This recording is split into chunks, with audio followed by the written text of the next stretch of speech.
Oke, Assalamualaikum warahmatullahi wabarakatuh. Kita dari kelompok 4 akan membahas materi dari kelompok 6 yang berjudul Instrumen Manajemen Hubungan dan Bisnis. Jadi, apa sih instrumen manajemen bisnis ini? Jadi kita perkenalan dulu ya.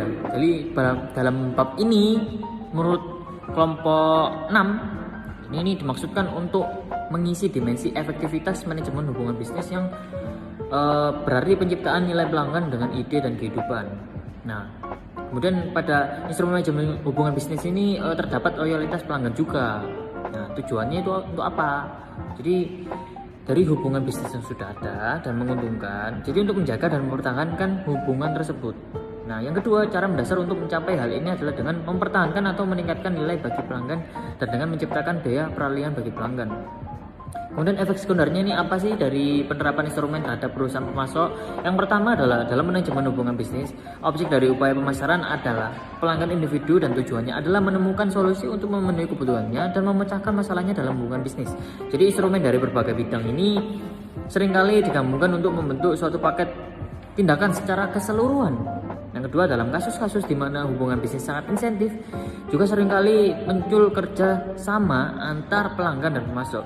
Jadi hal ini itu diperlukan untuk mencapai keuntungan pelanggan yang direncanakan, kemudian menyebabkan pemasok mendapatkan keuntungan tambahan bagi dirinya sendiri selain pembayaran yang disepakati untuk jasanya. Yang kemudian, instrumen kebijakan produk. Nah, meskipun pasar bisnis ke bisnis modern ini menawarkan berbagai layanan yang jauh lebih luas dari sebelumnya loh ya, dan tidak ada solusi. Jadi untuk kebijakan produk, beberapa perkembangan masih dapat deteksi yang berlaku sama untuk banyak penawaran dalam hubungan bisnis. Jadi materi selanjutnya akan dilanjutkan oleh teman saya ya. Nah, selanjutnya ada penjualan silang, yang dimana dengan penjualan silang ini pelanggan ditawari produk dan layanan fisik tambahan selain yang sudah dibeli dari pemasok, yang dimana tujuan dari penjualan silang sendiri ini adalah untuk mencapai penjualan kepada pelanggan yang sudah ada yang mempengaruhi beberapa penawaran, dan manfaatnya dapat berupa perlakuan istimewa dari pemasok dan pengurangan biaya karena berkurangnya jumlah pemasok. Nah, berikutnya ada faktor-faktor keberhasilan tentang penjualan silang di bidang penjualan dan manajemen hubungan bisnis. Yang pertama itu ada kostumisasi produk, yang kedua pengetahuan mendalam tentang proses bisnis pelanggan, yang ketiga kontak yang sering dengan pelanggan untuk menawarkan dukungan saat masalah muncul, yang keempat kontak yang sering dengan pelanggan untuk memberikan informasi tentang produk baru, yang kelima kontak yang sering dengan pelanggan untuk menentukan keinginannya, dan yang terakhir kontak yang sering dengan pelanggan untuk mengetahui perubahan kebutuhannya. Selanjutnya ada layanan terkait produk, yang dimana seringkali layanan terkait produklah yang membuka pintu masuk bagi para pemasok, sehingga pemasok dapat dilihat sebagai pemecah masalah dan berhasil dalam penjualan silang. Yang kedua, keragaman yang sangat luas dari pasar bisnis ke bisnis saat ini membuat tidak mungkin untuk membuat daftar dan mengkarakterisasi semua layanan, dan kualitas layanan yang berhubungan dengan produk memiliki pengaruh yang cukup besar terhadap manfaat yang dirasakan pelanggan dari hubungan bisnis. Selanjutnya kita masuk ke dalam manajemen keluhan.